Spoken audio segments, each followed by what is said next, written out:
Welcome everybody to another episode Against the Grain podcast. This is episode number 8, and I have some amazing friends here. Xio, I got Alejo, Mr. What's Cool up, over there, wearing our sunglasses today, Yeah. and then you guys all know Cristina. How you guys doing? How's everybody feeling? Doing good, yeah. Good. Awesome. It's a Sunday night. It's a little bit late. You guys feeling all right? Yes. Yeah. Alejo, you played drums today, right? Yeah, honestly, it was my first time playing drums in a while, you know. I've been playing acoustic and bass a little bit more, you know, but it's been nice to like play drums again. That's cool. And then Xio, you're all things media. Yes. I feel like you're I'm behind always the like doing scenes. something. Mm-hmm. It's so good. Well, I thank like you guys it. for being on here. But I actually want you to introduce yourself. I feel like we're already kind of doing it. But Xio, talk to us a little bit about yourself, name, background, all that, and then kind of like what you do in the church as far as like ministry. Okay, so I was born. I'm just kidding. Okay, so my name is Xio.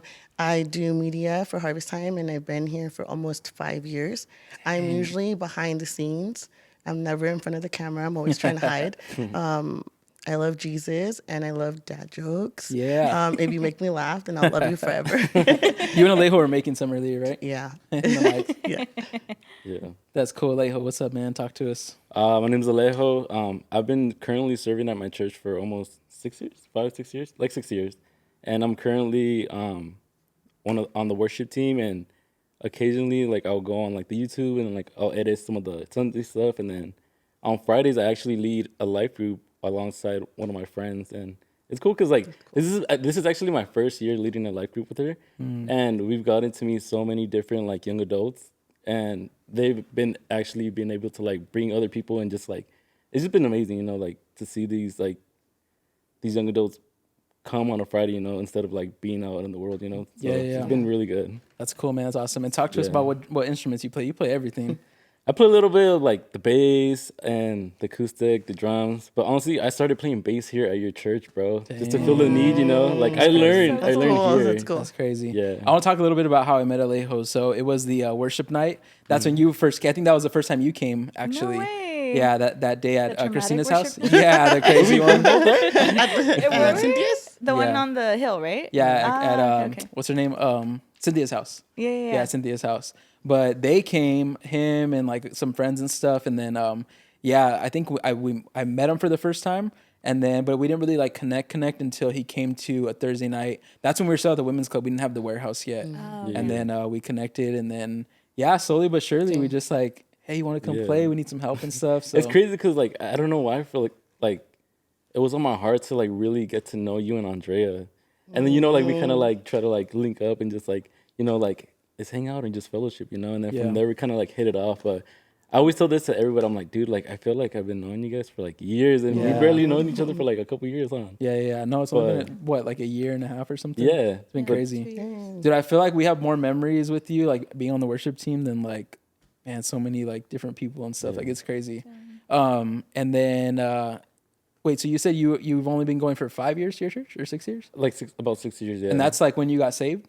Yeah, one of my ex, her family were attending Restoration Life, and I remember like they were hosting like Bible study in their backyard, like at the pool, and I was like, what are they doing? You know, like why are they like going to the Bible? You know, like I was like, oh well, I grew up like Catholic, so you know, like it was mostly religion. I'll just go on Sunday and then like I'll bounce, and that's pretty much it.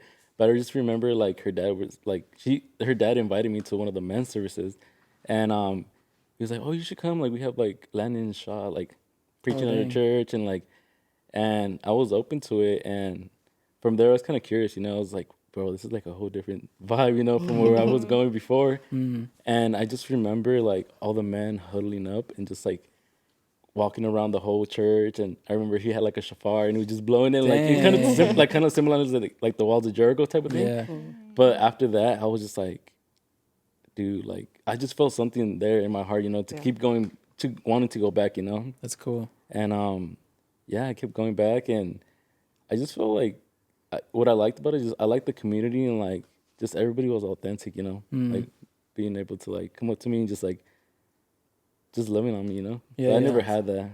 That's cool, man. It's weird because like I feel like since I've known you this year and a half, we gotten really close and stuff. I feel like it seems like you've been saved like all your life, like you were raised in church. So it's cool just to see like you're still like only 5-6 years in. Like, it's crazy, you know? Yeah. So that's cool, man. Christina, how you feeling? How's everything? I'm good. You're like a regular here, co-host. Thank you. Yeah. You guys I'm had a good podcast with the girls. The last one. We did. We got so much like just good feedback from the podcast. Like Pastora even put on the Brave Daughters that she wanted like all of the Brave Daughters to watch it because she really felt like that's what like just it's also for the men, right? It's not just for the women. It was the women who did the podcast, but it's just really everything that we stand for at harvest time, like how we should treat one another in our relationships and our friendships. And so she really encouraged like all of the women to watch it, and so much positive feedback. Like it's so awesome to see that it's really just like ministered to the females, and I really hope that the males are watching it from church. No, even the males. I was actually talking about that with one of the girls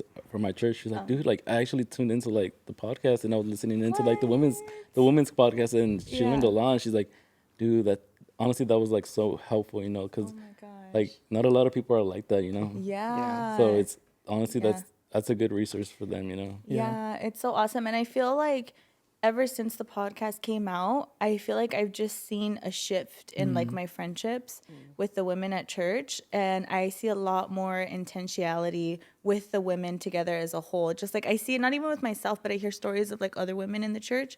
And it's just so amazing to see. I feel like as soon as we released that episode, like something shifted, like something really did shift. And I see there's just so much more discipleship going on, so much more intentionality going on with the women. I mean, I don't know if it's the same with the males, but with the women, definitely for sure, a lot of testimonies have came out since we released that episode. So it's awesome to see. That's awesome. Yeah, Andrea told me that like a couple people reached out to her on that too. I've watched it. I'm just like, man, it's so awesome. You know, it's so cool to see like the impact we're having and stuff. Well, we've had a crazy like start of the year. It's been crazy, especially in like April or like March, April. It's been wild. So I want to kick us off on just everything that's been kind of going on. So, you know, here at HCC, we had, we start off with just, you know, basically prayer nights. What was that? Like the first, like in, what was it, February, March? But really in March is when we really started kicking off. And we did a whole month of like just prayer. And here at the warehouse and stuff, and it was awesome. I know some of you guys came and stuff, and man, it was so cool. We, you know, it's crazy to when we pray for things and like actually seeing it like come, you know, actually happen. You know what I mean? Because one of the big prayers that we kept praying a lot was like for Gen Z. Shout out to Xio's fit because she's super Gen Z today. Millennial and a Gen Z outfit. Inspired. Just trying. No, but like that was a big prayer, like Gen Z, and then the very last night that we were here doing it, like the prayer night. You remember like Gen Z was really on the stage, like prophesying, like talking about it, testimonies. I was like, dang, this is what we're praying for. Like it's been so awesome. But I want to share something real quick. Something that I shared at the one of the prayer nights. So, and that was about basically like the drug house that's like really close by right here, like right next door to us, basically. So I want to share just real quick. So basically, you know, I was here setting up and stuff, and then I noticed next to us there's always been this house. And this house, you could just tell people are always kind of coming in and out. And we're really close to it. And there's even times that we're here on Thursday and we could just like smell the weed coming from like through like the cracks, you know? We just smell, and I'm like, oh, and then you go outside and it's strong, you know? But this house that's next to us is basically like a drug house. Like so many people live there. There's tents in the back. There's like 3 or 4 motor homes, mobile homes, whatever. And then in the front, and then obviously they have the house still. So it was just people coming in and out. And we have cameras and stuff. I got the Ring on the phone. So I always see what's going on, you know, whenever it gets like an alert and stuff. And it's just always been crazy here. And that's since we moved in here, since we've been here for coming on 2 years already. So anyways, I was here setting up a couple weeks ago, and I noticed that like it looked like something was like happening. Something was going on over there, like demolition and stuff like that. So I went over there, and then I pulled up on this guy, and I had seen him before, so I knew that he was part of that house and stuff. I'd see him around, and I was like, hey, how's it going? I was like, hey, I have a question for you. I was like, what's going on? Are you guys moving or whatever the case? And he's like, oh yeah. He's like, man, they basically like the cops came and like they're basically like kicking us out and stuff. Like we have to move. And I was just like, oh really? We started talking a little bit, and then this is the crazy part. He was like, I don't know if he recognized me or just asked, but you know, because I was in my car and stuff, and he's like, hey, do you go to that church right there? And we have like flags outside, you know, you can tell it's like before we were kind of trying to be low key. Now we're just like, all right, you know, it's a cool area, it's chill, you know. I'm like, yeah, you know. But at first I was kind of hesitant, like I don't know if I should tell him or not or whatever. But I was like, oh yeah, I am, you know. And then he's like, man, he said this. He was like, it's because of you guys that I really feel like we're moving out. It's because of you guys. Wow. And at first I was like, oh man, he's gonna like get crazy and stuff. Again, like this house is like a crazy house. So I was like, I didn't know what to expect. And I started laughing a little bit and I was like, oh, why? And then he's like, man, he goes, I gotta tell you, he's like, you know, I was raised in church, you know, I know about praying, I know about worshiping. We always hear you guys, you know, when you guys have your services like at nights and stuff. He goes, we'd always hear you guys. He goes, but one time he goes, like we were getting high over there and in the house, whatever, he goes, and I can hear you guys praying and everything, worshiping, and then like I'm like basically like slamming needles in my arms and stuff, like getting high. And God just told me like your party's gonna come to an end, and it's because those people that are praying right there. And like this is like this, and he was just like, what the heck? Like couldn't believe it, right? Yeah. And he's just like didn't believe it, and all of a sudden like like, you know, a week ago or 2 weeks ago now, you know, that's when I shared and everything. And basically the house is completely like shut down, gone. I don't know if they got raided or what the deal was, but I told him, I spoke life into him. I was like, man, God's after you, bro. Like he knows because he was raised in church. He said, I told him, I was like, because he's moving out to the Inland Empire. It's like, dude, go find a church out there, man, connect. Because God's trying to talk to you, man, like straight up. I'm sorry that we're the reason why that happened, but it's like, sorry, not sorry, you know, like it is what it is. So it's just so cool. Just kind of like the start of the year, just to be able to like partner with Revival, what's going on. And we'll talk a little bit about hope and all of that. But it's just so cool to see like actual like fruit of what we're praying for, what we're talking about. Because we're up here, right? We're talking about like praying. We're talking about coming against this, coming against that, binding things, you know, we bind the enemy, all this stuff. And sometimes like we don't realize like what we're actually praying is actually really happening, you know? So that just showed me like, man, what we like do here is like, it carries weight. Like it's crazy, you know? So it's been wild, but talk to me a little bit about Revival, guys. Like you've been hearing this from about our church all the time, like talking about revival, it's tongue twister. But what have you guys been feeling? What have you guys been sensing? What have you guys been seeing? We've been having some amazing events, all of that. So what have you guys been feeling about Revival? Well, really quickly, I want to like go back to what you're saying. Cause like even that incident, it was, we physically saw the power of our words, you know? And like the Bible says that like God's promises, his words don't fall to the ground. They don't come back void. So we didn't even have to go over there. We didn't have to touch anyone. We didn't have to scream. All we did was speak life and speak truth. And it happened, you know? So it's just a reminder of like there's power in your words, and what you say is really important, especially in this time talking about revival. Amen. And that's what it's about. It's like, man, seeing that breakout in a city, it's like it really happened, you know? So I think that's really cool, because it's like, again, going back to that, Manny, since we got this warehouse, we've really been intentional about praying for the city of Bowen Park. And we weren't necessarily like, Lord, I pray for that house over there, you know? But it was I pray for the city, God. Like, I pray that you just start to like open hearts in the city. And it's really cool to see that we were planted here. And as we were praying for the city, we literally took back territory. And it's not like we like intentionally like targeted that house. That's not what happened at all.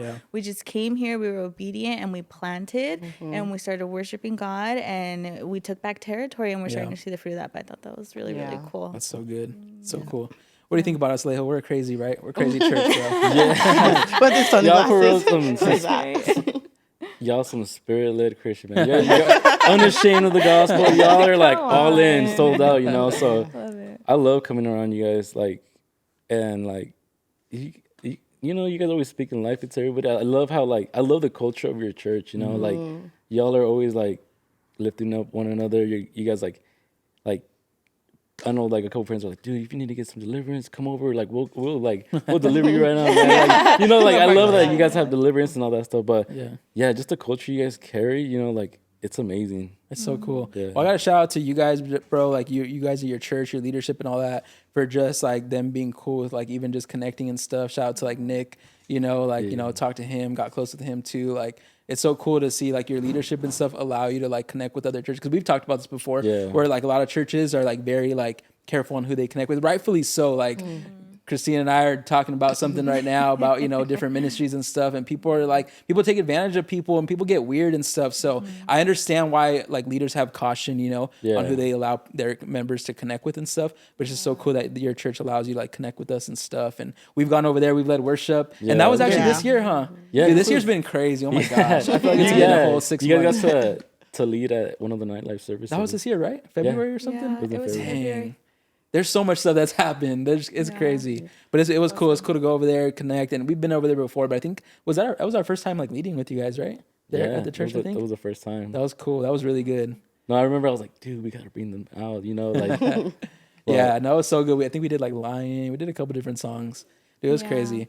But yeah, so speaking on that though, like I said about revival, like we throw around this term so much, right? And I'm definitely like not taking credit or anything for it, but I remember I think it was the last Thursday of December, I think I preached on like the Azusa Street revival and what was going on. And I really had no clue anything that was going to happen. We weren't involved with Hope yet, like any of that.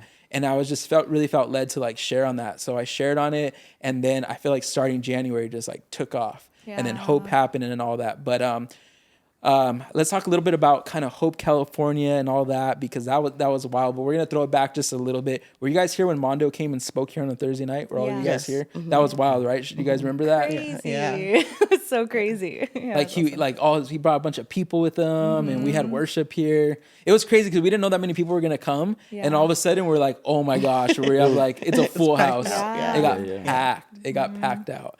It was so good. But after that, we connected with Mondo. Shout out to Mondo. We connected with him. And it's crazy because we actually have known him since 2016 when they had the call here at the Coliseum with Luingo and all them. But he let us lead worship at the Bonnie Bray House, which is here in LA. So that was really cool. But then, we basically didn't really connect with him all these years. And then all of a sudden, bam, we connected with him really quickly. And then he invited us to go lead worship. And I know we were talking about that earlier, Alejo, about him inviting us to lead worship for, it was just like a leaders meeting, kind of staff meeting, but he's like, hey, we want to do worship. And that was at Ma Auditorium in Pasadena. Yeah. Beautiful place. Were you guys there? Were you guys all there? You weren't there? No. Were you there, Cristina? The training? Yeah, the training. At Harvest Rock? Yeah, H-Rock. Oh, yeah. In Pasadena? Yes. Yeah, that was so good. Were you there, Zio, or no? Yeah, the training? Yeah, I was there. Yeah. Were you there at worship? Yeah, I was there. Yeah.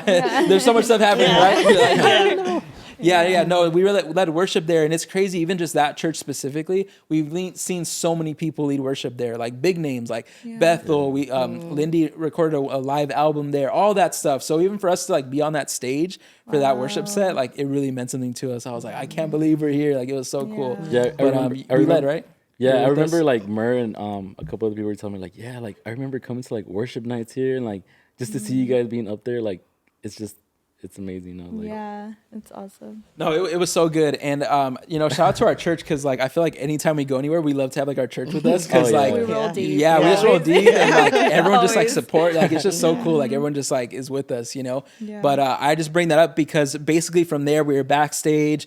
It was, like, me, Alejo, who was, like, Christian, Andrea, and then Manny on guitar, which I got to bring them on. We've been talking about that, having the guys on, but... One of them's a little bit nervous, but we got to get him on. He got to come on, we got to. But we were backstage and stuff, and then Mondo comes up to us, and he's like, "Oh, thank you guys for leading worship. Like, you guys are gonna go back out in a little bit and stuff or whatever." And he's just like, "Hey, he's like, obviously we have this event coming up, Hope, California. It's at the LA Coliseum.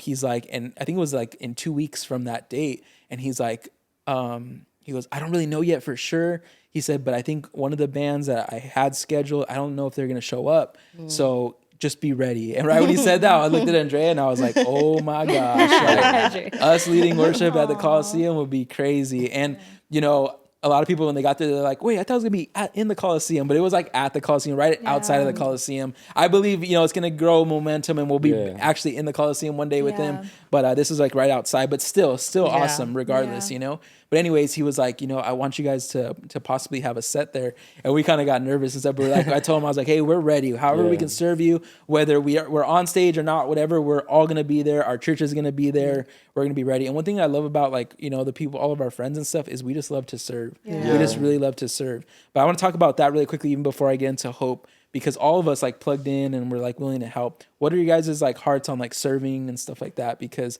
I just feel like that's a big part of like our church, our friend group. It's huge.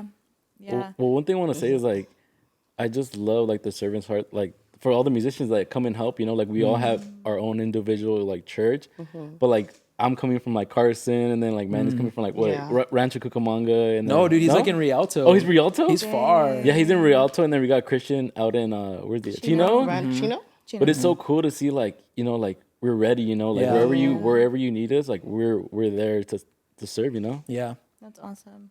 I think it's just the culture, and it's just love, you know. I think when you have love, you just want to like be everywhere, love everywhere, and like honor too. So it's just a natural thing here. Yeah, for sure. Yeah, it's just a natural thing. For sure. Christina, what's your heart on serving? I love serving so much. Harvest Time has really helped like engrave that in me, because I didn't know, like I was never in the church before, and once I started serving, it was just like it didn't stop. Like it never stopped. Like I tell everybody that comes, I'm like, because right away people want to like help or whatever, and I'm just like, hang out for a couple months, because once you say yes, once you get that green light, you're gonna be serving all over the place. Because like you're doing what? Like you're doing greeting, right? I do prayer leader. I'm a greeting. I'm prayer leader, co-host for Against the Grain. I'm on staff for Marketplace Ministries. I'm administrative assistant for Children's Ministry, and I'm a teacher for Kingdom Tots. So I'm part of 6 ministries. That's crazy. And then Xio, you're on media, And that's it. and then Market Ministries. Marketplace Ministries. Marketplace Ministries. And that's it. And then I feel like you do a lot of other like even just like side projects too. Yeah, I like to help. So just wherever, like if someone needs something for one day, like I'll just be there. Yeah, that's so good. And then Alejo, he plays with us like all the time, always traveling with us. That's what I'm saying. I just love about that, about like our friends group, our staff, all of us that even like just at church in general, like everyone just loves to like, serve and stuff. And it's crazy because like we, it kind of comes natural. I feel like we don't have to like force anybody. We're just like, hey, this is what we're doing. And like, everyone's just like, yeah, let's do it. Like we're ready. Yeah. So it's so cool. But yeah, so with that being said, I told Mondo, like, hey, our church loves to serve. Like, yeah, any way we can serve you guys, and then, but for that first week, we're like, Andrea and I were talking every day, like, is he gonna call us? And I'm the type just like, let's follow up, let's see, like, let's get this done, So I hit up Mondo back. Hey Mondo, so what's up, man? You hear back from that band yet? Because we're ready. We're ready to worship, because I'm like, man, you got to take advantage sometime. And I get it, you don't want to like be too pushy and try to get yourself there because God's going to get you there. But at the same time, like, I feel like you got to have some sort of follow through, So anyways, I hit up Mondo, and then he's like, I think so. Like, I'll let you know. And I think like the next day, finally, he's just like, yeah, you guys are on. And right away, I called some of the guys, they're all really willing to play and stuff. And then we had Manuel's other friend, Jordan, on electric too. So we had like a full band. So we were ready to go. And yeah, that brings us to the crazy week. So that was Hope, California was on a Saturday. What was it? April 2nd, I think. Or no, I'm sorry, Sunday. April 2nd, I believe, or was it 3rd? I can't remember. April 2nd. Yes. Because the first was Saturday. Yeah. Well, previously, we didn't know we were going to be that involved with Hope. We knew we were going to serve, but not like play or any of that stuff. So we had Ryan Horton here, right? And that was that Thursday. And I was like, oh, this is going to be so cool. It's going to be the coolest weekend, right? We're not going to do too much at Hope. So, we're going to serve and we'll be there and stuff. But our focus is the Thursday night. We're going to have Ryan out. We're going to record worship. It's going to be awesome. We're going to have this big old thing here. It's going to be cool. And we're going to have hype, And then all of a sudden, like, Mondo tells us, hey, I want you to play for Hope. And all of a sudden, I was just like, oh my gosh, like we overpacked this week. Like now we have this, we got that. Like it was just so crazy. And then I just started a job, so that was my first week out of training, like on my own. So it was just the craziest week. So Ryan came on Wednesday. We shot the podcast Wednesday night. Then Thursday, we had the service, right? We had the worship night here. And then Friday and Saturday, I was like, oh, I'm free. Like I can kind of chill.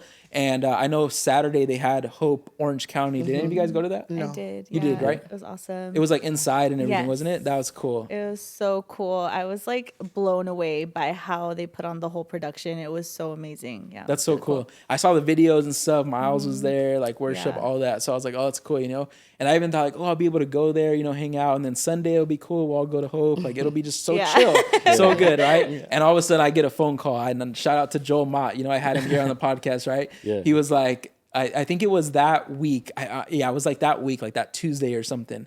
He's just like, hey, bro. No, I'm sorry. It was on a Thursday, I think. I think it was the night of. I don't remember. It was like in that week. He hits me up. Hey, bro, do you know anybody that plays drums? And I'm just like, You're talking to him. right away before I responded back, he's like, wait, you play, right? And I'm like, he probably knew. He was probably just like, like making it easy, like, trying to smooth it, ask me and stuff or whatever. But he was just like, he's like, hey, I'm looking for a drummer actually to play with us at Hope. And I was just like, oh my gosh, because there was only 3 bands. It was like a Spanish team, and then it was going to be Joel's band, California Will Be Saved, and then us with Andrea. So I was like, man, what an opportunity to play for both bands, And they're kind of like the bigger band because they are really involved with Mondo and stuff. So I was like, oh man, like that'll be crazy. And I said yes, so I was like, dang, I'm gonna play, I'll do it. But then I didn't realize, like, oh my gosh, that's like so many songs that I have to like nail and like learn. I'm gonna be on this big stage or whatever. So anyways, it was just the craziest week, but we got it all done. Super amazing. What was your guys? Because there's so much to talk about, but I kind of want to like narrow it down just to Hope, because even just what we had here with Ryan and stuff was so awesome. But what was your guys' experience with Hope California? Like, it was so amazing. Like, I loved it. It was like a time of my life for sure. What was your guys' experience of Hope? It was crazy. I know Cristina has like a very powerful testimony, and I want her to share that. So hopefully you share that to share the story. But for me, there's like so many points. So like, we got to serve and to be a part of that. And we were actually I was supposed to be at the ticketing gate, but then I got moved to like the giveaways and like the raffle table. And there I got to pray over someone. And then there was a young boy who came up to the table, and he wanted to put his ticket in. He said, I'm gonna paraphrase what he said, but he's like, oh, like, I'll never win anything. There's too many people. And I looked at him, and then I just felt like sadness, just like he was probably like 8. And I looked at him, I was like, no, like, you are a child of God. And like, I was speaking life over him, and his mom was like right there. So I was like, okay, Lord, like, guide me, because I don't want to like overstep, But like, I really felt like to speak life into him, because, And so then the Lord was starting to show me like his talent, and like he's very creative. So I started to prophesy over him, and his mom was like, wow, like, everything that you said was like spot on, So in that aspect, it's like I got to speak life into someone, and it doesn't matter like where you're at, like, and it goes back to being in any sphere of influence, like wherever you're at, you're there for a purpose, because you are meant to touch that people, And so the mom got my phone number, so she wants to connect, but that was one thing. And then another thing was to actually watch Harvest Time, like play, and to watch Andrea play like her song Burning One, because that was a word, and that's like a whole testimony of like God's promises are in his time, and they're yes and amen. Like I knowing like her story, like we've all have testimony, and just knowing that when you're faithful and you're obedient, and like you just keep going, God has you, like just to watch that, I was like, oh, God, you're so good. And I cry at everything, but I'm just like standing in awe, because like I know that he did that for Harvest Time, and that's just the beginning. Like it's and it's the LA Coliseum, you know what I mean? Like what? Like everyone was singing like, that's crazy, burning, So that's just the beginning, and we get to be a part of that, But if he did that for Harvest Time, or for the worship band, like he's gonna do that for me, like he's gonna do that for you, like for everyone. It's a promise. And then the third thing was when Lou Engle, when he came down, and like everyone was like in the communion circle. Yeah. I know it sounds weird, the communion circle, but like he was like right in front of me, And when he started praying, it was like the presence fell over me, and I was like, I couldn't stop crying, but we were like right next to each other, so like there was no room to like bend over, so I was like trying to like stand and cry and weep. But then I actually I got delivered. Like really? So someone came over, and my friends were around me, but she started praying, and she was like repeat after me. So I was like renouncing all these things, and then she said, like, she got to one specific part, because she's like I forgive. And so it was like unforgiveness, She's like, I forgive those that like physically, verbally, and emotionally abused me, and I couldn't say it. Like I couldn't say it. Wow. And I remember like folding like straight in half, like I'm standing like this, right? And all I remember is like folding like perfectly in half, and like the whole arena, like the room was like silent, and I was like standing in a black hole. Like that's all I could see. Like it was quiet, and I can hear this person praying over me, and just darkness, you know. But I got delivered from unforgiveness, and it's like, man, like there's stages to healing, you know. But I'm just so thankful that like God just goes after you. But yeah, that's my experience of hope, awesome. and also like just revival, because hope is revival, and just to see, because right now we have there's a battle. There's a battle of identity, I believe, because okay, I gotta be careful. I'm gonna say it like this: we have the transformers, the trans libraries, you know, like no, like you know, like there's a battle over identity for Gen Z and for like you know Gen Alpha, because when you're confused, like you're looking for an answer, you know. So on the same, so we have the battle, but we also have God, you know, because we like yes, like there's revival, but there's a battle and hope. Like we got to see like the remnant. I got to see Gen Z and even like the younger ones, you know, like with their drip.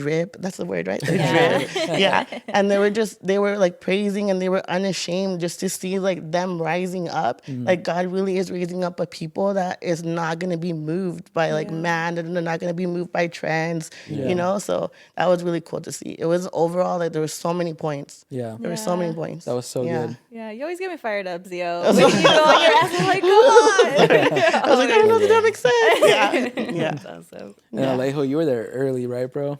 Yeah, we got there like Even before 8? I got there. Yeah, we got there 8. We were just ready, to set up, but also like, we were just ready, you know, ready for the day, ready for the worship. But I like that we all came prepared. But one thing about the Gen Z is I'm a Gen Z as well. Sometimes I don't put myself in the Gen Z like category, but I think it's amazing that one of the things for Help California was like praying for Gen Z, you know, like as a Gen Z, like I feel like there's like a lot going on right now. Like there's like depression, like there's suicides.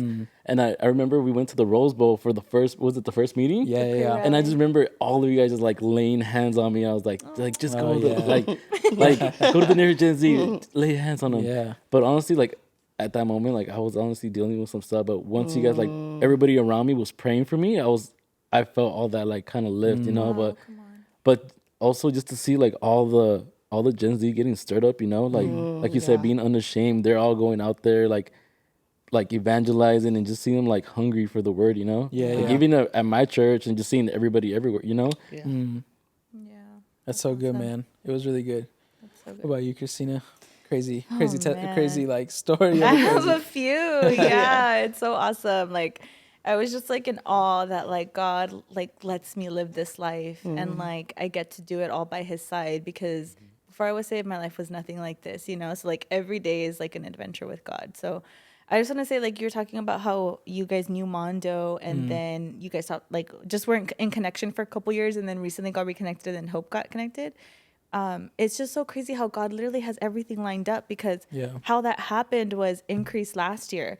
So Pastor... Oh, that's right. Yeah, Pastor forgot. invites us to these conferences every year that this guy that mentored him puts on. And so we went last fall, and they have these things called fellowship dinners. So you get grouped up in like random groups, and you go to a dinner with these people. You just connect. They have leaders that lead the fellowship dinner, and you get to connect and network with different people. Antoinette was in a group where she ended up connecting. I don't know if it was with Mondo or someone from Mondo's team, but either way, like they told Antoinette the idea about Hope. Antoinette passed it along to Pastor. Xio even was like in a fellowship dinner with one of the leaders who ended up being in connection to Hope. And it was just like a whole full circle thing.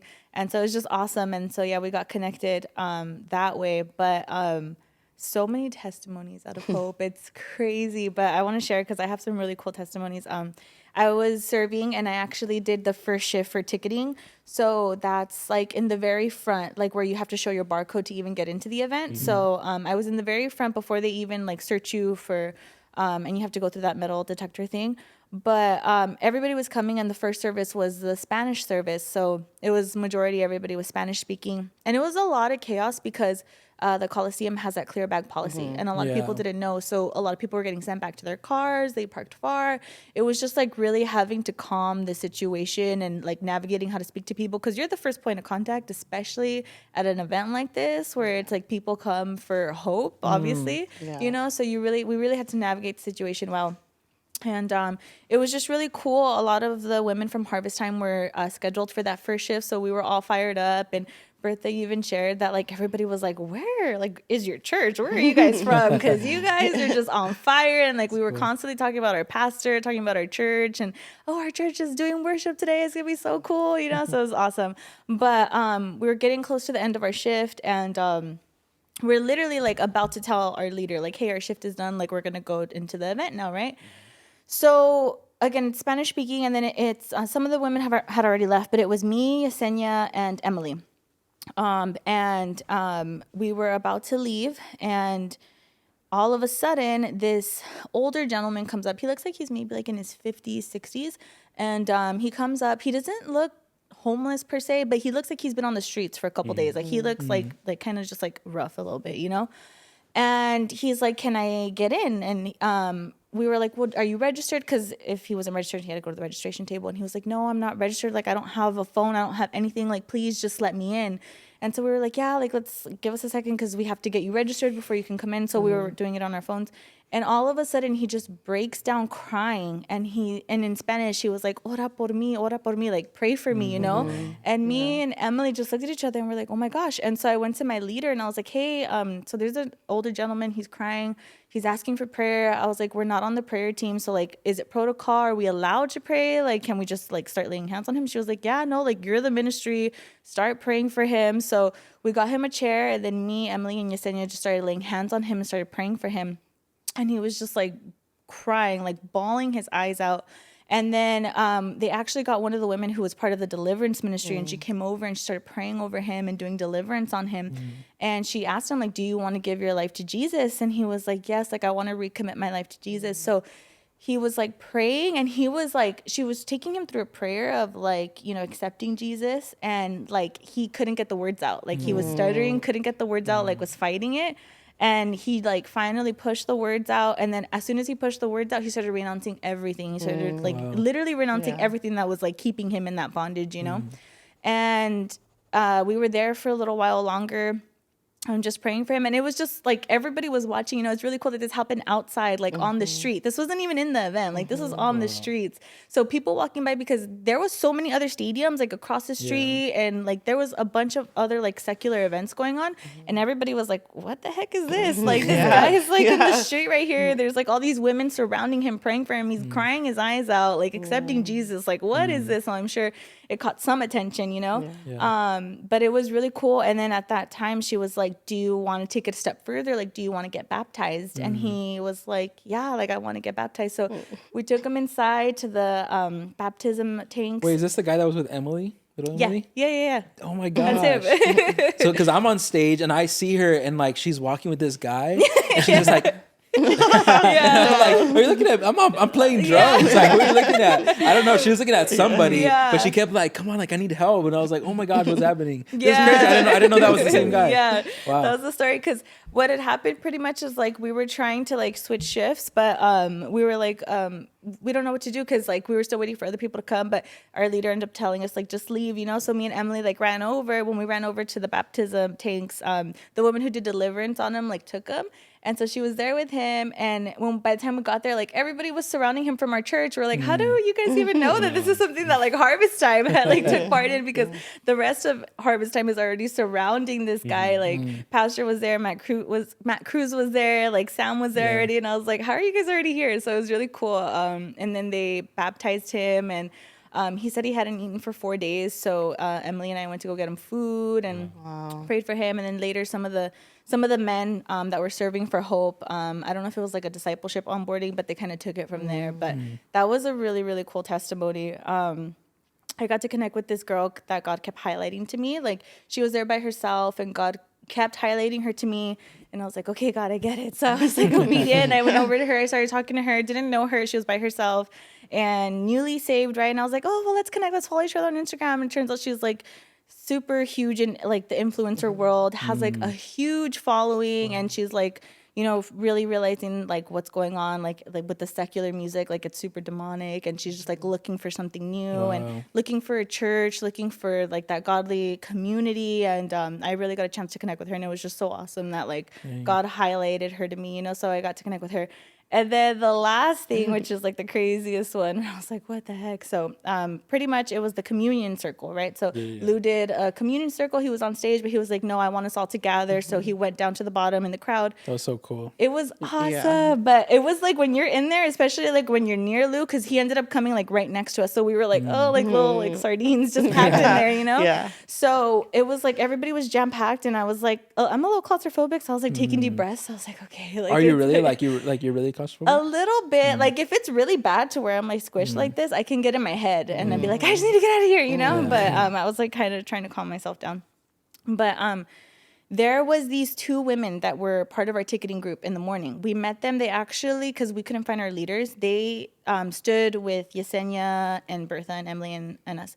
And it was these two women. And when they were like doing ticketing, they were just like, we just didn't get a good, like, I hate to use the word, but like vibe from them, you know? It was just like kind of off. Like they were just being really snappy, really rude. And we were like, okay, you know, everybody's different, right? So Lou's down there.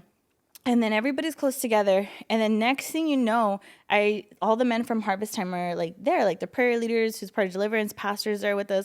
And I see them all talking. And they're like, yeah, okay, like in connection with one another. And I'm like, oh no, like what's going on? Because they had their like, it's game time face, you know? Yeah. So I was like, what's going on, you know? And then Frank was there too. And then Frank goes in, you know, Frank, he's always ready. And then Deb was right there. And I was like, Deb, what's going on? And she was like, it's a witch. And I was like, what? So I guess she was right, because we were right next to Lou. She was right next to us. So she was trying to make her way to grab Lou. Dang. And then Roman and everybody was like, and I guess like Pastor told Roman like up and out. And I was like, oh my gosh. So Roman like obviously knew. So I just saw them like, they grabbed her because she was literally like making her way through the crowd to grab Lou. And so we were like, oh no. So then Roman grabbed her, and then Chris was there, Jay, Frank, like Pastor, everybody was like praying over her. But she was just like, you know, obviously manifesting. And this is the same girl at the ticket booth? Yeah. Oh yeah, so yeah, that's why. Really? So we were serving with her in the morning. Sorry, I forgot I mentioned that part. We were serving with her in the morning, and then so when I saw them grab one of the women that we were serving with, I was like, what the heck? I was serving with her this morning. Like, it's crazy. You had like no clue. Like, I mean, like again, they just had like an off vibe about them. But I didn't know she was a witch. I didn't know she was like came here on assignment like that. You know. Crazy. So what like did someone like? I'm just curious. Did someone classify her as a like? What was like? Well, I don't know. That's just she wasn't just like crazy, like just like. No. Enthusiastic, like she was a witch? But, like, honestly, I did get, like, the vibe of witchcraft. But she wasn't like, oh, I'm a witch, you know? But, like, she didn't say it herself. But, I mean, why else would she be wanting to, like, go and grab Lou in the middle of him doing communion and, like, giving his, like, powerful, you know, word or sermon or whatever it was. But, like, nobody said, like, oh, she's a witch. But she was just, like, trying to make her way to him to stop what was going on. To stop the move of God, pretty much, you know? So they tried to help her out. They tried to, like, you know, really talk to her and minister to her and, like, deliver her, but she didn't want it. She was, like, pushing her way out of it. And then the other woman. So what was her, like, as they're, because did someone put hands on her or something, or no? They grabbed her so that she couldn't grab him. So they were, like, holding her. And Roman was laying hands on her, like praying over her. Oh, okay. Yeah, Roman was laying hands on her, praying over her. But there was other guys holding her down because she was like manifesting pretty much. And that's crazy. Yeah. So then the other woman that was there that I was serving with, that was with her, was like yelling. She was saying something else. And then she just didn't want it. So she was like pushing her way through the men and just like causing a scene. And it's crazy because this is simultaneously happening. I'm watching this right here and Xio's getting delivered right here. And I'm like, what is going on? We're on stage playing. Yeah. Did you see Alejo or no? Where you were at? No, I just remember Lou, like he was giving a word, but there was so many people there. Yeah. I just remember my dad, like I saw a look on my dad's face and like, cause he kind of looked up cause it was kind of hard cause there was like people taking pictures and stuff. So I kind of looked and I knew when I saw my dad, something was up. And I was even saying, I was like, man, I hope, like, I kind of knew something was up and I was like, man, I hope it's not a guy. Cause I'll literally just jump off this stage. I'll just like, I'll crowd surf over everybody and just kill this dude. Like, you know, but I guess my dad said he actually got knocked down. Yeah. He got knocked on the floor or something. Yeah. So I didn't want to mention that cause I didn't know if Pastor had said my that. God. We'll edit that. It wasn't me, Pastor. I promise. It was my fault. Yeah, and kind of my fault. No, like I didn't want to mention that part because I didn't know if Pastor had shared that with anyone. But so yeah, what happened was Roman was laying hands on her and she was just like not having it. Like he was trying to talk to her, right? Not like whatever was like operating in her. But he was like, Roman even says, like, some people get so comfortable with, you know, what's operating in them that they just don't know another life or another way. So she didn't want it. Like, she didn't want to get delivered. So pretty much because of that, she started pushing all the men. And she obviously was very forceful if she can, like, push through all those men that were holding her down. And so it got to the point where she, like, pushed and she hit Pastor. And Pastor fell over. And so Pastor said, and I was like, oh, my gosh, I'm, like, the worst person because, like, I do not do well under situations like that. And I, like, yelled. I was like, Pastor, oh, my gosh. And I tried to, like, get him. But then there was just a guy that just, like, stuck his hand out and, like, picked Pastor up real quick. I was like, I'm the worst in these situations. See, if I would have saw that, I would have known who it was. I literally would have went down. If I saw my dad go down, cancel Christmas. Like, oh heck no. I would crowd surf off that stage and just drop kick somebody. I would find somebody. That's crazy. I didn't see that part, but I knew something was going on, and then I kind of saw security come and stuff. Yeah. So then at that point, Pastor got up, and then that other lady was yelling at her, and she was like, "Let's go, like let's go." So then security escorted them out, but I was like, what the heck? This is crazy. So crazy. Yeah. And it's sad because like Lou, he could have stayed on stage doing communion up there like most people would have done. But he actually went out, wanted to be like with the people. So it sucks because I'm like, man, I hope like that lady didn't ruin that for him. I don't know how aware he was of the situation. But I'm like, that will keep him from not wanting to do that. You know what I mean? It's just like, man, that sucks. Like you're messing it up for other people. Like that was so that was so cool. That was the coolest thing I've ever seen right there. Yeah. You know, he's like with the people. It's cool. Yeah, but it was definitely an interesting day, an interesting event. We were so exhausted. You know what's crazy? It was a long day. Yeah. Dude, Manny, we didn't have a sound check, bro. Yeah. It was like a rough day. We didn't have a sound check, but it was rough. Yeah. So like, you know, those that don't know, like we have like in-ear monitors and basically like, you know, we can hear each other and, you know, stuff like that. We can hear ourselves. Like it's just super important to play music. Not like even like other musicians, like, you know, they have to make sure they're on the right key, like playing the right chords. Like it's so important to hear yourself, but for some reason like the sound was just so off. And I was joking, I was like, man, we could do a better job than this, you know, like put me in charge, you know what I mean? But you know, shout out to them, they did their best, but it was rough. So by the time we got up there, we were ready to sound check, and then the guy's like, we gotta start the event, let's go. Sorry, no sound check for anybody. And we're just like, oh my gosh, like we just got to go with it. So it was rough, it was bad, but we made the best of it. It was cool. And everyone's attitude, at least like all of our band and stuff, like all of us that played with Andrea, they were like so cool. Like all of our band is legit, like they're really, really cool. Yeah, I like how everybody was calm and everybody's just like, you know, like it is what it is. Let's go up there, and you know, like we did it like without like, I felt like there was like the nervousness went away and we just led worship, you know. Yeah. Because that was like the biggest numbers I've ever like led worship in front of and stuff. But yeah, I didn't feel nervous at all or anything. I was like, let's just do this. Let's go. That's cool. And I never thought I would get to there. Like I've had a lot of like anxiety growing up, like really bad and stuff. That's why I asked you about being claustrophobic, because I like dealt with that for a while. Even now, sometimes like whenever I think about like situations, I'm like, I gotta breathe and get through it. Because like we used to go like to caves and do crazy stuff like hiking and everything. And I would get like those flashbacks. But anyways, yeah, like it was so cool. It was such an amazing event. Long day for sure. Really long day. Yeah. I wish I would have took Monday off because I was like dead tired. I took Monday off. You didn't take Monday off?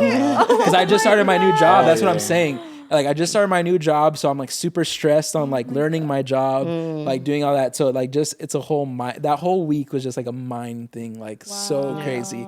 But I'm like, I'm here for it. Like I signed up for this. Like this is what it's about. And I keep going back to it. I don't know if it's a good thing or a bad thing, but I want to share this real quick. Whenever I think about like anything that's going on, taking part in things like that, I always think about all my friends that have passed away. You know, all my friends that have died, family members that have died young. And I'm just like, man, like I could die tomorrow. I could die next week. You know what I mean? Like sitting at home, playing Xbox all day, watching movies and just, you know, having a favorite show and watching all the seasons every, you know, Wednesday night, Thursday night. Like I can't do that. I can't. Even when I'm at home sometimes, like it's good to rest for sure. But for me, I'm talking about for me personally, like sometimes when I'm at home, I'm like, and I'm just sitting there not doing anything. I'm like, I could be doing something right now. Like, what am I not doing right now that I could do? And then I'll be like, oh, I could do this, or I could research this or that, or, you know, learn something different, you know? Anyways, but going back to it, like, I'm just like, man, I want to be a part of everything as much as I can because I don't know when my time is going to be done. I want to be on my deathbed and be like, man, I gave it all, you know? I don't want to be on my deathbed and be like, man, I wish I would have this. I wish I would have that. I wish I would have gave more. I wish I'd been involved in more. I want to get there and be like, man, I'm ready to go. You know, I've spent everything I have. Like, I'm ready. Like, I poured it all out, you know? Yeah. So going back to it, like, you know, that just that week and just this whole, you know, first 4 months of the year, I'm just like, man, I'm so ready to go. Yeah. I'm so ready to go. Like, let's do it again, you know? And it's good to rest. Like I said, there's times to like recharge and stuff, but I'm just like, man, like let's go for it. So, and it's cool. I feel like our church is like that too. Like, I feel like we don't really get burnt out too much. And if we do, like there is people that do get burnt out, and like,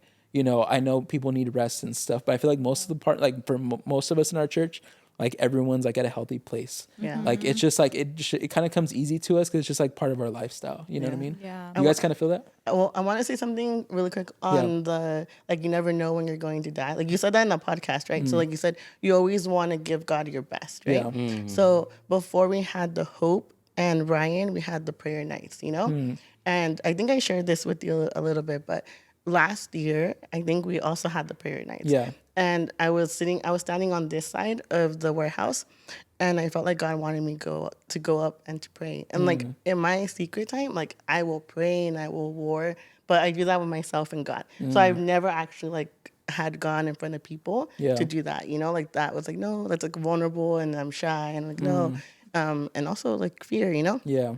So then your podcast came out and you said that, and I was like, oh, dang. Oh, wait, let me go back. So I was standing on the side of the warehouse, right? And I wanted to go up there, and I didn't go up there. And then Cristina Baltasar, actually, she comes up behind me, and she's like, God wants to hear you, you know? And I was like, no. Yeah. I was like, no, you know? And I was like, the whole time after she said that, I was like fighting. I was like going, you know? And I didn't go up there.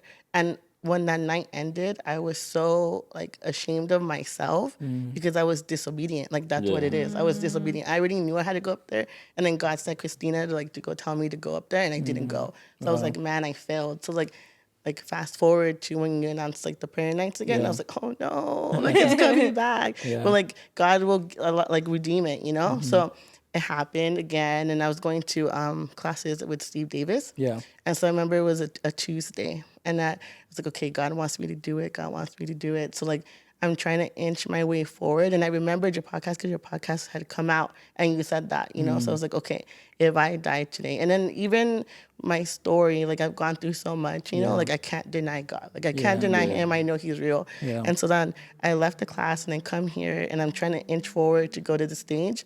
And I inch forward, and then pastor's like, he looks at me, he's like, are you going up there? You know, like he didn't mean in a bad way. He was like, he just like, you know, straight. He's like, are you going up there? And I was like, And he's like, yes, no, yes or no. And I was like, oh, yes. So I got in line, you know, and then I prayed. But yeah, and I went up there, and I think actually like God up to, thank you, it's the Lord, But yeah, I guess all that to say is give God your best every day. Yeah. God didn't give us a spirit of fear, but power, love, and a sound mind. Amen. And where He's called you, He's equipped you. So yeah, just that. So good. Yeah. Come on, Xio, that's good. Thank you. That's so good. I want to switch gears because I know we're running. I feel like, man, we have a good dynamic here. I feel like we can go for a long time. But I kind of want to switch gears. So we had Resurrection Sunday this last week. So I'm just like, man, it's so crazy everything that's been happening because like Hope, California was like Palm Sunday, and then now, you know, last week was, you know, Resurrection Sunday. What does resurrection mean to you guys? Because that's huge for us as Christians. That's like our holiday. Like, man, we wouldn't be who we are if it wasn't for that day. And like for just like a quick disclaimer, we don't like that's not the exact day that you know. Some people are like, oh, it wasn't that day. Like, okay, fine, but that's just a day that we celebrate, that we recognize it. You know, resurrection. But I want to throw it out to you guys. What do you guys feel about resurrection? What does it mean to you guys? Man, if it wasn't for Jesus, you know, I just felt like, you know, God sent His Son to die on the cross for all of us, and so that we can partner up and have eternal life. But I feel like if He didn't do that, we wouldn't be able to partner up with the Holy Spirit and have, you know, like there's the Old Testament and the New Testament. But I feel like I wouldn't be able to like be free from the things that I've been, you know, all the bondages and like the things that I've like was struggling with. Like He paid His life for all of that, you know. So I'm thankful for that, you know. I remember just like at our church sometimes like we have like a little post production, and I just remember like seeing like Him like going on the cross and carrying the cross and like, you know, like enduring that pain, you know, like having the nails in His hand and His feet. Yeah. And to see Him pay for our sins, like that just like that just shows his love for us, you know. Yeah. No, it's so good. So good. What about you, Yeah, Cristina? I think. Oh. Barzio? Go ahead, Xio. Okay, I think for me, I mean, the one thing this year that God reminded me of was when He said, "Remember," it's like remember my testimony and like and everything I've been through, but how Alejo was saying like He died for me. But then the Bible verse that came to me was like, "Love covers a multitude of sins," and that's what His death was. Like His love for me covered all of my sins and all of our sins, you know. And so like this year was having like the realization of like the deepness and not the full deep depth, you know, because it's wide, long, you know, Yeah. of His love, you know, because it's like, could I do that? You know, could I can I walk that walk and carry that cross and then get tired, pick it up and see my accusers like killing me, you know, like could I have that same love for people? Yeah, So I was just like, that's good. oh my gosh. So yeah. Good. That's good. Yeah. Yeah. Yeah. So this year was my third year celebrating resurrection since I got saved. Because again, before I got saved, I didn't really like have the whole like my family didn't like because they never got it poured into them, so they never poured it into me. Like Jesus died on the cross for your sins, and this is why we celebrate this day. It was the whole like, oh, happy Easter, let's go hide some eggs and make some carne asada. Unos huevos. Right? And call it a day, you know? Do you guys do like the eggs with confetti? Is that like it's like a Mexican thing? Yeah. I didn't even know until Andrea's family. Like I'm just chilling, just like Bro, sometimes they wouldn't even put the confetti, just the egg. just the egg. Oh no, that's out. They have like powder in it too, right? Yeah. Just the egg is crazy though. Yeah. That's crazy. Yeah. But no, they do that. So I feel like every year so far that I've celebrated it with God, His resurrection, He's really showed me a deeper understanding of it every year. And so this year it was really just, and it was beautiful because like I got to really just spend it with Him, which is like just because I was teaching the tots, so I wasn't sitting in during service. I know Pastor will always give a sermon on Resurrection Sunday, so I missed it this year because I was with the tots. But it's just so beautiful. It's like, and Pastor said it today too. He was like, "Would you give your son for a bunch of sinners? Like, would you actually give over your son, love someone so much that you would give over your own son to a bunch of sinners that don't care about you, don't acknowledge you, don't love you, and have them crucify your only son on a cross?" Like, and that really put things into perspective for me. It's like, God really did that for us. Like, He loved us so much. He really didn't want heaven without us, that He literally gave His only son to die for us. And He was crucified on that cross,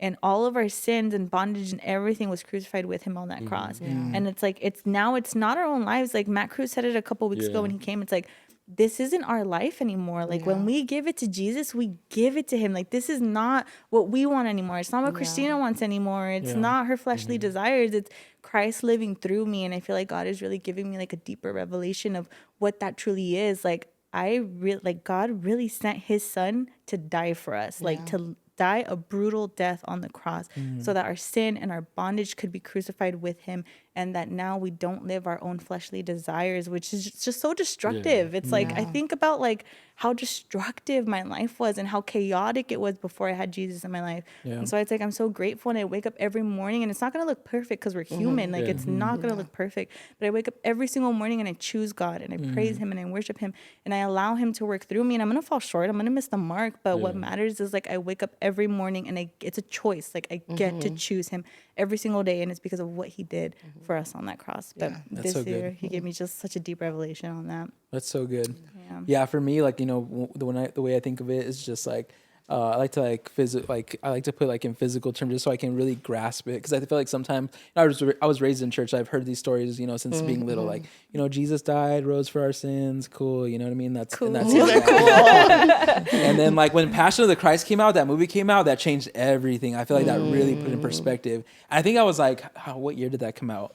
Like early 2000s or something. So I was like young at the time. That was like my first ever rated R movie. My dad actually took me to at the movies. Oh, wow. He's just like, we don't watch rated, because we don't watch rated R movies at all. You know, he's like, you're never watching another rated R movie, but this one we got to go. So I went with him at the theater, and I remember just being there. And I was young, like I said, and man, that just, to see it physically, like what it could have looked like, is just like, wow, you know. But the way I kind of really put it in perspective for me, that's always helpful. It's always been helpful and stuff, is like, I think about like a person, like let's say like Alejo, right?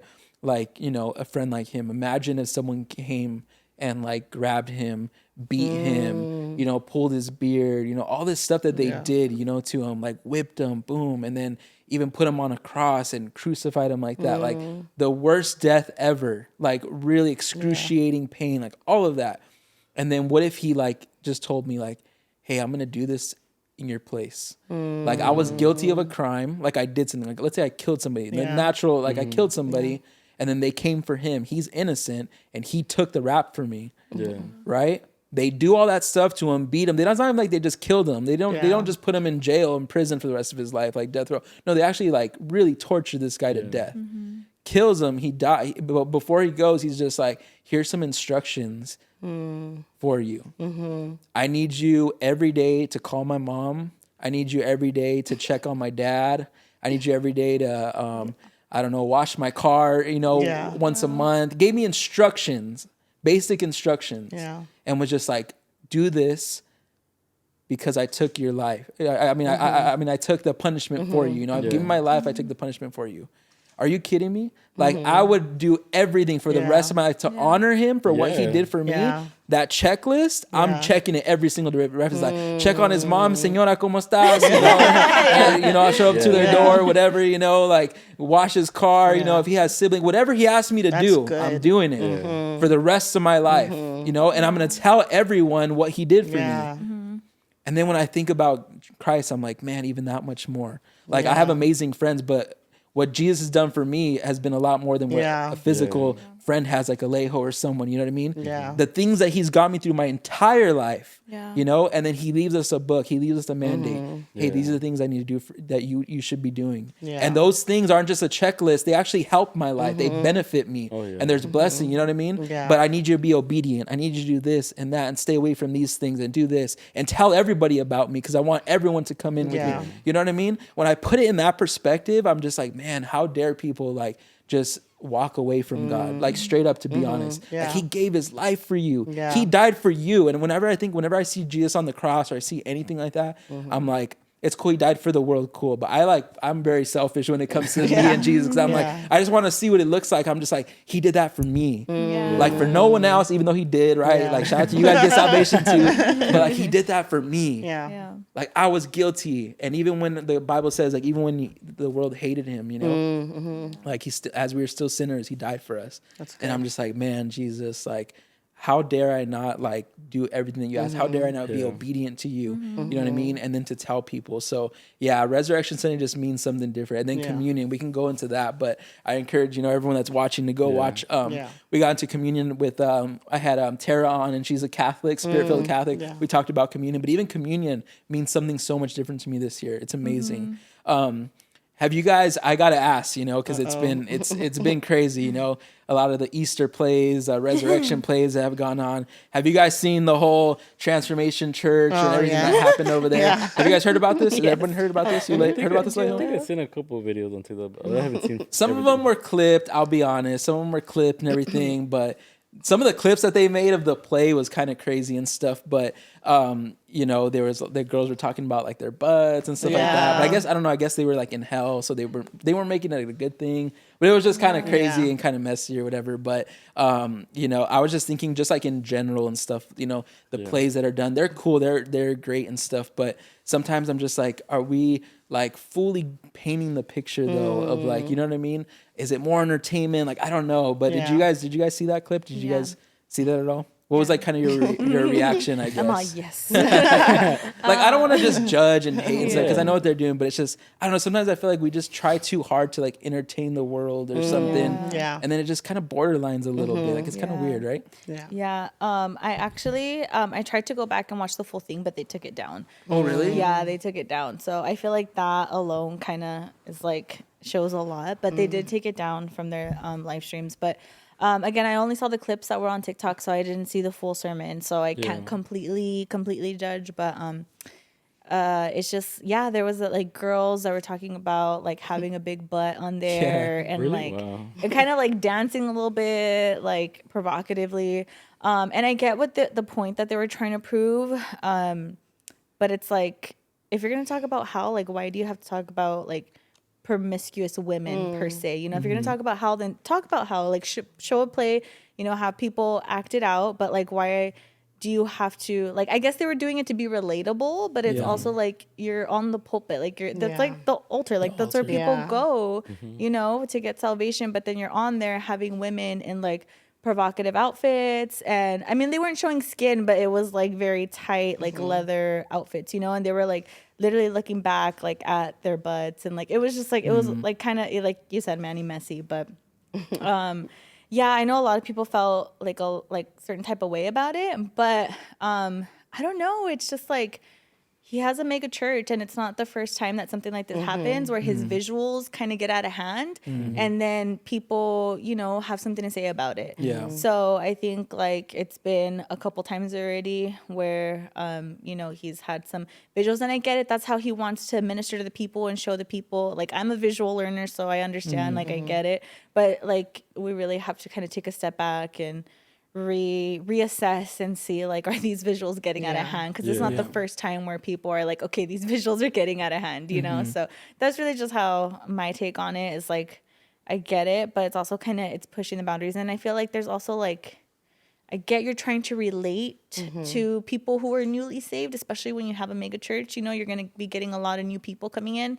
But then it's like, also, it's like we got to be set apart. Like, we can't look so much like the world. Like, yes, we're trying to relate to the world and like minister to them in a way that they'll receive it. But it's like, if we're looking identical to them, like there's like, what's going on, you know? Yeah. And that's the thing. Like, I feel like, you know, plays in general, they're fine. Like, they're good. It's a good representation. I've seen some amazing ones, crazy, like stuff like that. But it's like, you know, then you also have some churches that like won't do anything, and they'll just be like, sometimes you'll encounter more of God just in those, you know what I mean? It's something more simpler. So it's like, I didn't want to judge, but at the same time, I'm just like, I don't know. I feel like sometimes even like with like worship bands that are out there and teams and all that, I just feel like some people do things knowing that they're going to get a reaction, and then they still do it. And that's the part I'm just like, who's like checking this? You're like, you're, who's approving this, you know? And if they are like, they don't have that second thought of like, all right, maybe this is kind of too far. Or are they just like, oh, we want people to get upset at us? You know what I mean? It's just like, I don't know, it feels weird. It's a little off. It's crazy. Yeah.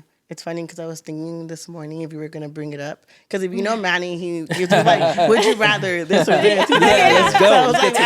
I was prepping myself. No, but yeah, it's everything that Cristina said, because it's like you want to be relatable, but like to what extent? You know what I mean? Because it's like taking, and like this is like another thing, you know, but it's like taking the lyrics to like secular songs and like trying to make them godly, but not really. Because I was thinking too, like Upper Room, you know, like they, not that they're like successful, but like they are really ministering the heart of God, and there's a lot of people that follow them, and you can see that, you know, and they're not doing anything extra, you know. It's purely God, and it's a worship, and it's ministering His heart, you know. That's crazy that you bring it up real quick, because I was literally just at like this like secretive worship thing. I saw that and I was like, yeah, it was pretty cool. Well, I guess Andrea said certain people can like sign up, but it's like, I guess they don't announce who's gonna be there. It's one of those things, but it was like in a nice house in Santa Monica, like so sick. But anyways, real quick, Upper Room was there. A couple people were there from Upper Room,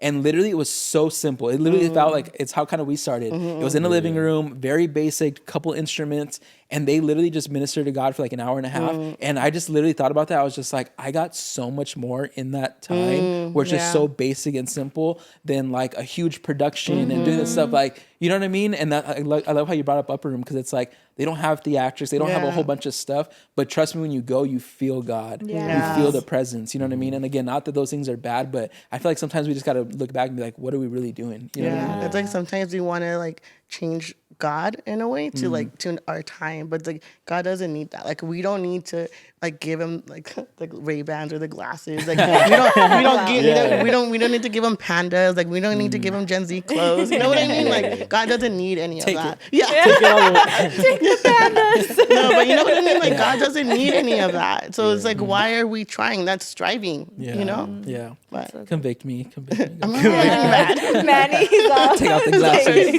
This was Alejo's idea. I don't think that people know. You know what? We're gonna go back to simplicity, bro. Just simplicity.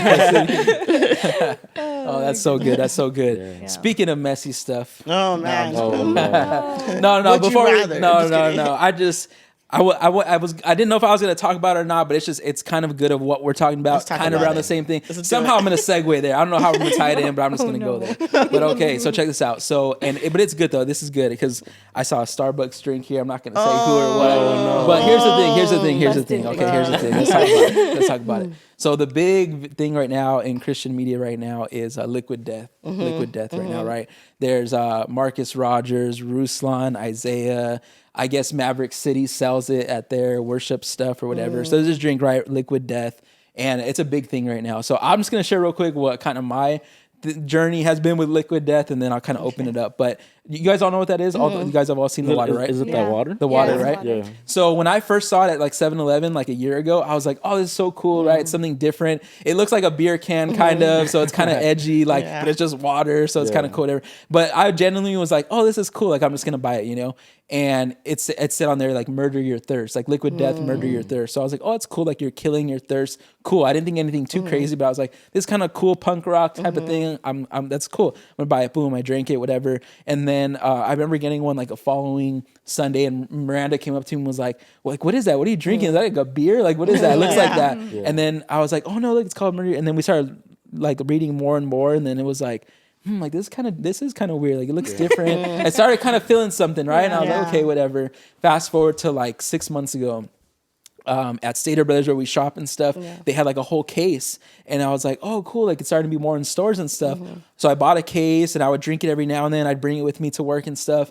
And then I would never forget, one day I was on YouTube, and like their commercial came up, and I hadn't posted it, but it was basically like, okay, I get it. So a lot of the Christian media right now, they're saying like, oh, it's satire, it's just for jokes. But I'm like, no. So basically, if anyone hasn't seen it, it's basically like this guy, he gets on, and this part's kind of funny, and I get this part's probably the joke, but this guy gets on, he's like a white dude, looks like a reporter. He's like, we're here at the Liquid Death Warehouse, and where a real witch is gonna, infuse demons in the cans or something, right? And it looked kind of fun. Like, it's like that part, I get it. But then the next part, you see a girl, and you could just tell she's for sure in that life. She's literally just like, she literally says like, I perform witchcraft. She has a thing. Like, I've seen all these things. It's not fake. It's not props. These are real things. She has like this little drum. She's going around praying, chanting. She's like, basically, she's like, any spirits that are listening right now, we call upon you. And she's like doing this thing. Yeah. And then after, the guy gets back on, this white dude, and he's just like, this is what's happening, and this is what we're doing, and demon-infused water. And as soon as I saw it, I was like, oh, heck no. I ran straight to that fridge. I got that water. I poured it in the gutter. Like, Sam has a video of me. We're like pouring that crap out. Like, it was kind of pricey, too, the whole big case. But I was like, I don't even care. Like, forget that. So, poured it all in the gutter, whatever. And then, that was that. And then little by little, I'd see a lot of people just drinking and stuff. And I was just like, okay, like, can you really get demon possessed if you drink water? Can you get oppressed as a Christian drinking this water? For me, I don't know. It's hard to say because I brought up Starbucks, right? You guys have all heard about Starbucks. It's like the marine spirit, all this and that. I mean, I'll stop it right there so I can open it up, to you guys and stuff. What do you guys feel about like stuff like that? Whether it's Starbucks, liquid death, like, do you, like, be honest. If you disagree with me, I'm cool with it. But do you guys feel like it's overreacting to be like, we shouldn't touch that stuff? Or how do you guys feel about it? No? I don't think it's overreacting, because knowing what I know now, right? So it's like, and being delivered from things, so it's like you have to renounce sometimes, like, when you consciously and unconsciously have come into like agreements with things, So it's like you're okay drinking the liquid death, and you're okay doing this. And then it's like one thing after the other. So you might not get demon possessed, but you're cracking doors open, you know? So it's like, you're okay with this, and then you're going to be okay with this, and then you're going to be okay with this. And it leads to what, you know? And it's like knowing that even if they were actors, you know, like knowing what we know, it is a real world, it's a spiritual world, and there's power in our words. So it doesn't matter if we're not meaning it, I think, you know, we're still like agreeing to it because we're still intaking that, and it's like saying, that's what I think. I didn't know about the Starbucks thing. Yeah. No, honestly, I just had no clue. Who got the Starbucks? I didn't say nothing. No, but a lot of like certain Christians are like, don't drink Starbucks. And I'll be honest, I get the medicine ball is pretty good. Yeah. Like, you know, when I feel a little sick sometimes, but then I think about that, I'm like, okay, where do we draw the line? Yeah. Like, there's got to be a lot of evil and a lot of different things that we do that we don't even think of. You know, besides like Chick-fil-A and In-N-Out, that's cool. You know, they're like blatantly like Christian, but everything else, it's like, who knows, really, to be honest. But what do you guys feel like drawing the line? Like, okay, let's say you say no to liquid death. Are you still saying no to Starbucks? Yeah. Like, let's talk about it, Cristina. I see you over there, and you're just like, what do you think? What do you think? What do you think? Because you know about a lot about witchcraft and stuff. Have you seen this commercial first of all? I started watching it, but like for me, I'm very sensitive to the spirit. I can't watch stuff like that. Like as soon as I saw her doing witchcraft, my spirit was like, nope. Like I had to shut it off. But I did watch up until she started doing witchcraft on it. But I didn't watch it all the way through to the end where like it goes back to the reporter. But I did watch when she started summoning the demons and started doing witchcraft on the video. But like even like Deliverance videos, sometimes like I can't watch them. I'm just like, I don't know, I can't. My spirit's like, no, like, you know. So I'm not saying that there's anything wrong with it for people who do, but there's just some people who are way more sensitive to the spirit, and like I am. So it's like, in a certain, like, not to say other people aren't sensitive to the spirit, but for me, like my spirit is just like, don't watch that, you know. So I think it might just be because of the background that I came out of, you know. And I experienced this in real life, so maybe that's why. But I did stop watching it. But it's true because it's like, where do we draw the line? You know, I heard about Starbucks when I first got saved and the whole marine spirit, and I was super like, I don't know, what's like legalistic. So I didn't drink Starbucks for a long time. But then after a while, I was like, oh, all right, it's like caved in, you know. Yeah. But are we compromising when we do that though? Yeah, I don't know. Because, like, for me, it's like, I'll drink Starbucks. I'm not going to lie. Yeah. I know about Starbucks being a marine spirit, and I drink it. Now, Liquid Death is telling us that they're actually bringing in a witch. And who knows? Maybe Starbucks is actually bringing in a witch, you know? Same thing, like, with Disney, how they say Disney has, like, witch doctors, you know? But who knows? Like, dang, that's what? good. Witch doctors? What? Yeah, Disney straight up has witch doctors for sure. Really? Yeah. Are we riding Haunted Mansion at Disneyland though? Dang, we're just talking about this with someone. I'm not riding no Haunted Mansion. Okay, we did one time with my dad. Like we just went on, right? Like as a family, we went. I think it was the Disney World or something. We went, and anyways, we were there the whole time. No, like and this was back before we started the church. We were like little, so like we were raised in church, but we weren't super like knowledgeable as we are right now. But my dad always was very careful. But one part at the end, they're like, this demon or this spirit will go home with you, and it's like literally like someone like a ghost right here next to you. And right when my dad's like, we're off this, but luckily that was at the end, or else my dad would have got off right there. He would have stopped the ride or be like, sir, get back in your car, you know, like. But we would have got off right there. But luckily it was like at the very end. But that's when we were like, wow.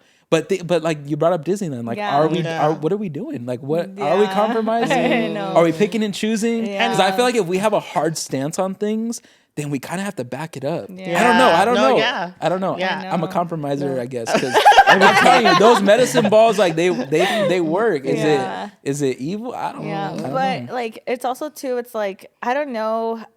Because it's like it's so interesting because it's like we don't know everything, right? But Liquid Death is telling us that they're literally summoning demons in every single can. Like that's what they're telling us. Like Starbucks is just like a demonic company as a whole. Are they praying witchcraft over every single drink that they give to the drive-thru? But I don't know if that even makes a difference because it's a marine spirit that's running the company. You know what I mean? But when something like this, where it's like hey, I brought a witch and she just summoned a demon in here, like have a drink. You know Yeah. what I mean? When they're literally telling us, and that's definitely, I don't know where else you draw the line, but I definitely draw it there where I'm Yeah. like, I'm not drinking that. I'm not touching that. Yeah. So I think what's crazy is like they literally put this in everybody's faces, you know, like they promoted like the witchcraft like without even hiding it, you know.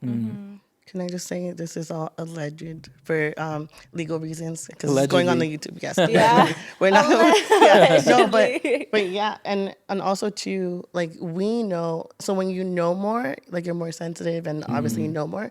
But not everyone knows what we know or is on the same walk that we are. So I think that's where all of the clashing happens, you know, because there's like some Christians are like, yeah, that's okay, but they're also like doing other stuff, you know what I mean? So that's also like part of it. Yeah. Yeah. I think that's the hard part for me is like having such a hard stance on things. You kind of have to back it up in all areas of your life, especially like as you grow, as this even this podcast grows. Like we're gonna get judged for what we do. So if like we have a hard stance of like liquid death is out, then it's like they're gonna be like, well, what about this and what about this? And then we have to give an answer. You know what I mean? Yeah. I mean, we could choose not to, but I don't know. It's like we have to back it up. So it's hard. It's a hard balance. That's why I feel a lot of people are just like, oh, I don't want to be involved. I don't want to like touch on it. But it's like we're just cut from a different fabric. Like we get into it. We talk about it. You know.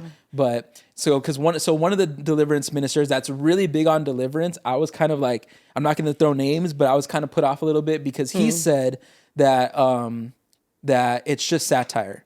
And this guy's a deliverance ministry. He's one of the demon slayers and all that. He said, it's just satire. It's not a big deal, whatever. And I guess he came back and did another post and said like, oh, I don't support it, but it's not necessarily like a big deal. Like it's just satire. But for me, I don't care if you're a demon slayer or not. You're not God. You're not Jesus. Like I respect everyone. Like, you know what I mean? Just because you're a demon slayer and you say that doesn't mean like, okay, yeah, I'm going to drink it. Like, no, you know, for me, it's just like, regardless, like Cristina said, it's in your face. It's blatant. At the very least, I'm not giving you my $1.50 for your can. Yeah. You know what I mean? Like Yeah. I'm not supporting that. I'm not gonna do it. Yeah. Like whether it gives me a demon or opens a door for me, who knows, right? Yeah. Like I think there's some sort of place that you're giving to that. But even if not, you're not getting my $1.50. Like I'm just not gonna support you. Like find something else, you know? So I don't know. It's just crazy. There's just crazy time. But I wanted to bring that up because I'm like that just was like happening right now and stuff. So I was like, I wonder what you guys feel about that. But yeah, it's just like there's so much other stuff. Like, where do we draw the line? It's so hard. It's really hard. yeah, I actually first learned. Sorry to cut No, you off. you're Really quick,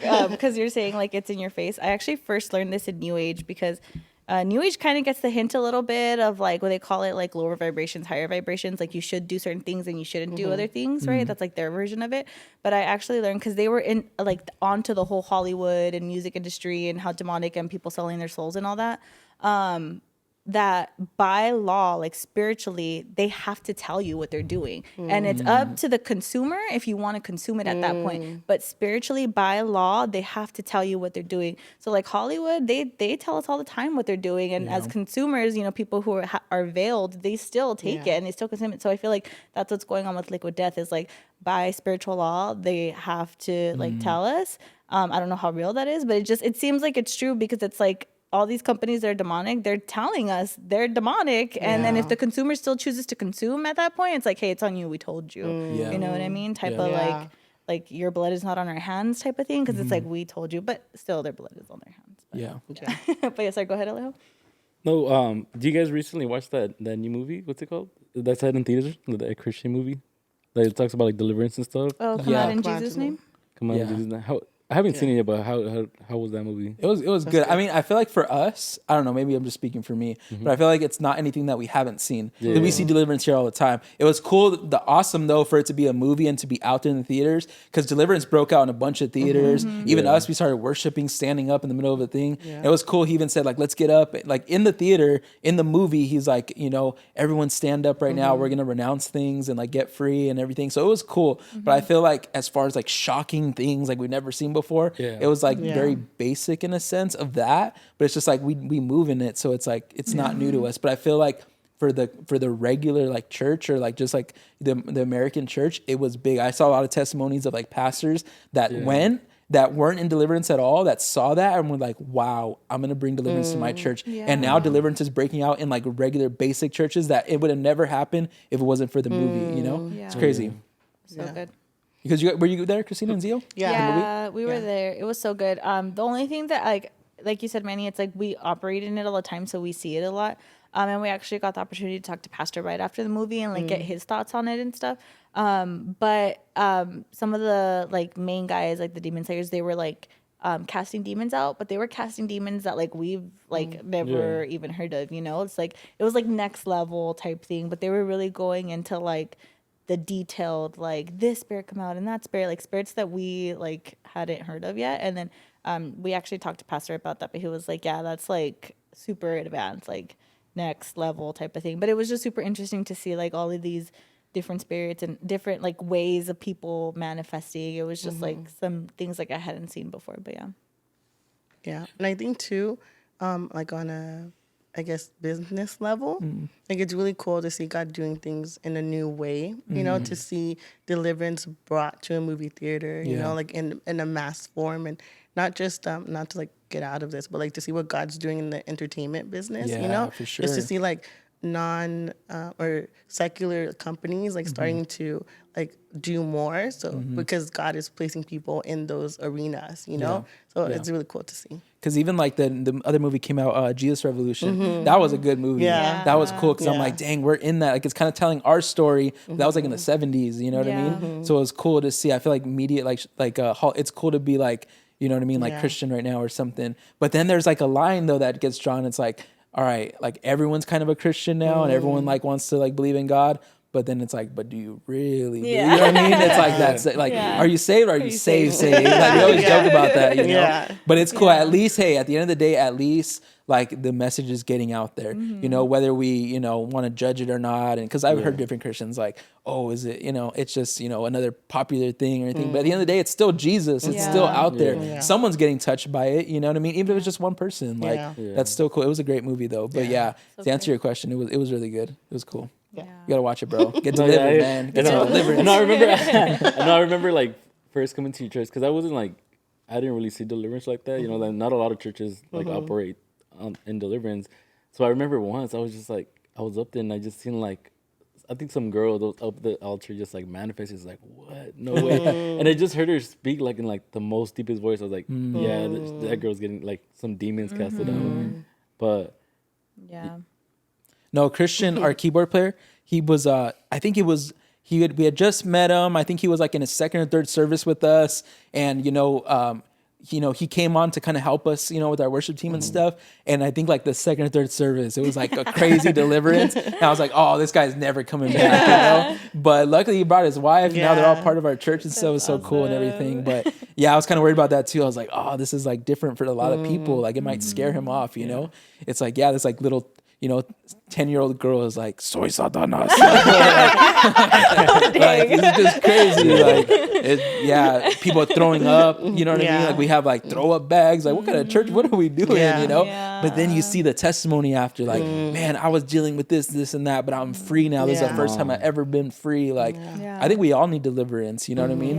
But at the same time, I will say this, and we'll kind of start wrapping up soon, but I will say this when it comes to deliverance. I feel like we should do a whole thing just on deliverance. But I will say this, I feel like there are times where I feel like I've seen it. I don't want to say this is what they were doing because I don't know, but I feel like I've seen people exaggerate deliverance and exaggerate them being oppressed, where it's like they might just be going through a situation, but because deliverance is such a topic right now, then they feel like, oh my gosh, like not that I need deliverance because I feel like, it's good to go through that. But you know what I'm saying? It's kind of like exaggerated. And I feel like sometimes people like can create things in their head where they feel like everything's like a demon or everything's being oppressed. And it's like, no, you just have a sucky attitude. You know what I mean? Like you just have like, something else. And that could be a bit, people are like, well, that is a spirit, And it's like, it is. But I feel like a lot, sometimes it can be our own responsibility and our own thing. And the devil's just like, you want to give me credit? Cool. Like I'll take it. You know what I mean?